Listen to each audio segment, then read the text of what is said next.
وعلیکم ورحمۃ اللہ وبرکاتہ۔ بسم اللہ الحمدللہ والصلاة والسلام علی رسول اللہ ومن تبعہ ووالاہ وبعد۔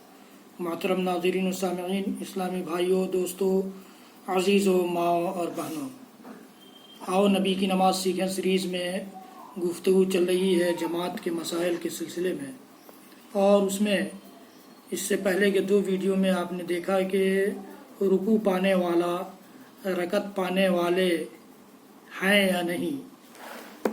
جو صحیح مسئلہ تھا وہ پہلے بیان کیا گیا تھا ان 2 ویڈیوز سے پہلے کہ رکوع پانے والا رکعت کا پانے والا نہیں ہوتا، اس لیے کہ اس کی 2 فرض اور اس کے 2 ارکان چھوٹ جاتے ہیں، ایک تو سورہ فاتحہ اور دوسرے قیام۔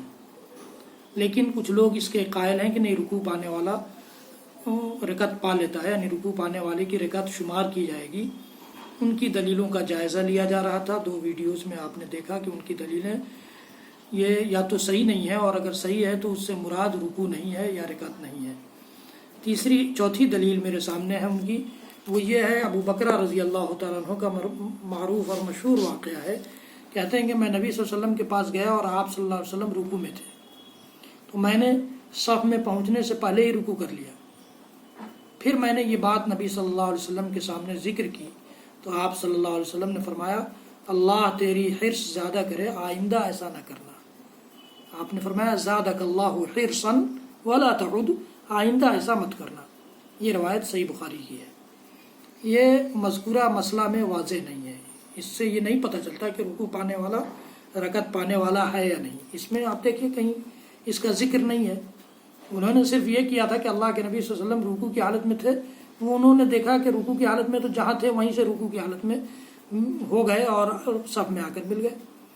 تو اس میں اللہ کے نبی صلی اللہ علیہ وسلم نے فرمایا کہ آئندہ ایسا مت کرنا۔ یہ نہیں کہا کہ تم کو رکعت دہرانے کی ضرورت نہیں ہے، تم نے رکعت دہرائی یا نہ دہرائی، اس کا تذکرہ ہی نہیں ہے۔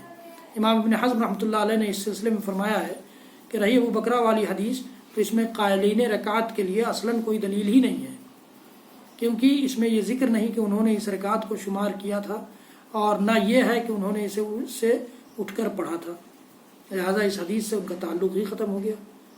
قائلین کے تمام دلائل میں سے ایک بھی صحیح نہیں ہے۔ میں نے پہلے بتایا آپ کو، اگر کوئی دلیل صحیح ہے تو اس سے ان کا مسئلہ ثابت نہیں ہوتا، اور اگر ثابت ہوا کہ تو ثابت ہو گیا کہ یہی صحیح بات ہے کہ رکوع میں ملنے سے رکعت نہیں مانی جائے گی، اور احتیاط بھی اسی میں ہے کہ وہ رکعت بعد میں کھڑی ہو کر پڑھ لی جائے۔ کیوں؟ اس لیے کہ قائلین رکعت اس مسئلہ کی وجہ سے 3 قسم کی حدیث کی مخالفت کرتے ہیں۔ ایک تو یہ کہ سورہ فاتحہ کی کوئی اہمیت کوئی ان کے ہاں نہیں ہے، دوسری یہ کہ اللہ کے نبی صلی اللہ علیہ وسلم نے دوڑ کر جماعت میں شامل ہونے سے، نماز میں آنے سے سختی کے ساتھ منع کیا ہے، دوڑ کر لوگ رکوع میں شامل ہوتے ہیں، اور تیسرے یہ کہ امام قرأت کر رہا ہو، پیچھے کھڑے ہو کر کے باتیں کرتے رہتے ہیں، اور جب امام رکوع میں جانے والا ہو تو ٹپ سے جا کے مل جاتے ہیں۔ تو یہ اس قسم کی گستاخیوں پر مبنی یہ ان کا مسئلہ ہے، اس لیے اس سے بچا جائے، اور رکوع پانے والا اپنی رکعت شمار نہ کرے۔ صحیح مسلک یہی ہے۔ اللہ تعالی ہم سب کو توفیق دے کہ ہم صحیح مسئلے کی طرف رجوع کرنے والے بنیں، اور ہمارے سامنے کسی بھی قسم کا مسلکی اور کسی اور قسم کا تعصب ہمارے سامنے رکاوٹ بن کر نہ آئے۔ اللہ تعالی ہم سب کو کہنے سننے سے زیادہ عمل کی توفیق دے۔ وصلی اللہ تعالی علی نبینا محمد وعلی آلہ وصحبہ وسلم۔ سبحان ربک رب العزۃ عما یصفون وسلام علی المرسلین والحمد للہ رب العالمین، والسلام علیکم ورحمۃ اللہ وبرکاتہ۔